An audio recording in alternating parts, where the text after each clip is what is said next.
So I guess we're at the end of 2023 and I have very little awareness of what I did this year other than my screen time report. So instead of like, here's a list of my professional accomplishments or like a collage of photos of me looking hot at parties, I'm gonna make sense of the passage of time with an end of year album roundup. Now I have no qualifications to talk about music other than I like to listen to it. So I'm not pretending that these are the best albums. They're just some of the ones that I liked a lot or found interesting for some reason. It's not even in order of how much I liked them. This is just how I wrote them down. Let's go.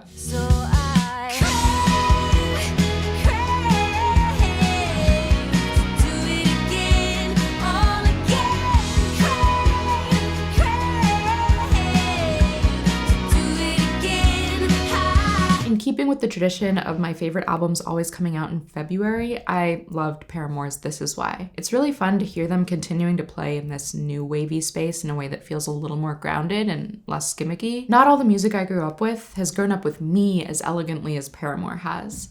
It's like looking back at my own life to hear just how far I've come, but also how I'm stuck in all the same patterns despite myself.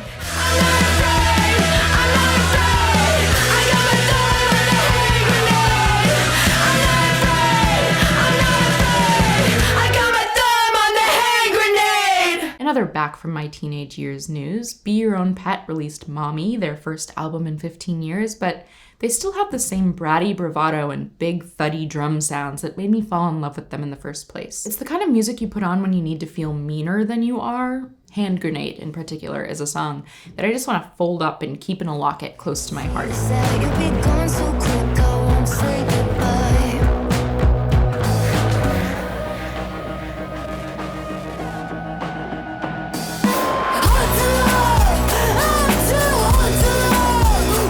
I saw it posted before I quiet quit Twitter that we're in a pretty singing epidemic in rock music right now, and that's not something that really bothers me. Like, I appreciate some well-honed vocal technique, but sometimes you really do just need to hear the vocal nodes being formed in real time, and for that, Bully made Lucky for You. There's a real smirking contrarianism to the songwriting throughout, especially in songs like Hard to Love that sounds straight out of the 90s, like women in rock singer-songwriter era, in the best way.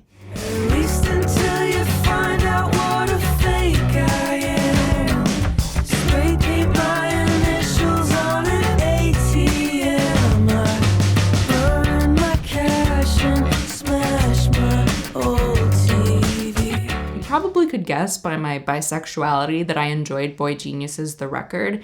And you're right, I weirdly feel that I need to talk about it from like this defensive crouch because they've become so popular, but I think in this case, it's popular because it's good. I go most for the punchier rock songs, $20, Anti-Curse, Satanist especially makes me dizzy with enjoyment right about where they hit that tempo change. But I'm just gonna stick a comment here that I left on the video for Not Strong Enough when it came out, which shows the band members hanging out in an amusement park, that I meant in the most like admiring, aspirational way. It's just nice to hear the idea of friendship handled with this much attention and care.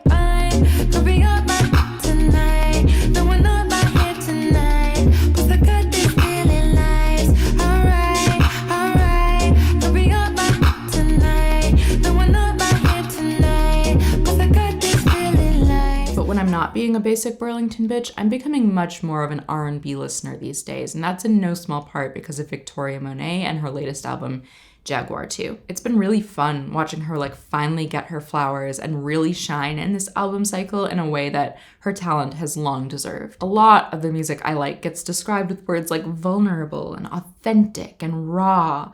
See this list's previous entry. But Jaguar 2 delivers the opposite of that. There's a refreshing confidence and self-possession to this music. I think that's why it's so gratifying to see her career arriving, because you listen to All Right or How Does It Make You Feel, and she's telling you she's already been here.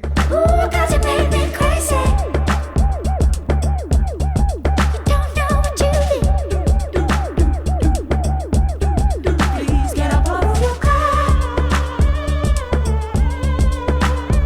The next record, listen, I found it in short form vertical video just like you did, but it made an excellent case for how eminently danceable Jungle's Volcano is. I never had a party girl era. I was never like out at the club, okay? I was indoors. But my great hope is that some young woman out there will put on I've Been in Love while she's frying her hair in front of the mirror, getting ready to go meet her friends. And maybe she'll be saved from a similar fate. We can go whenever you like. I'll follow you. What's your ETA? What's your ETA?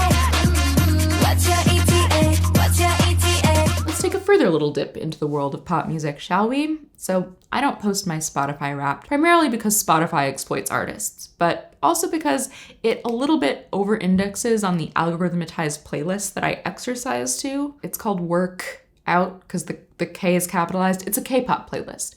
But through it, I did find a keeper in Get Up by New Jeans this year, and I read more about it to learn that much of New Jeans music is written by Erica de Cassier, I don't know, but yes, she is. And she blew some fresh air into the genre by dropping those sweet cooing Korean vocals over Jersey Club beats. ETA is like the track that'll get me right into that ideal heart rate that makes me not want to die. I wanna tell you what's on my mind. You just got me started, and I don't think I can stop it, and I don't wanna go home alone, right? Oh, baby, baby. I also dug Troye Sivan's Something to Give Each Other. I am very happy for Janet Jackson's White Gay Son, and more men should be allowed to yearn as hard as Troy does in his singles like Got Me Started and One of Your Girls. How empty are you sorry? Tell the truth, you know I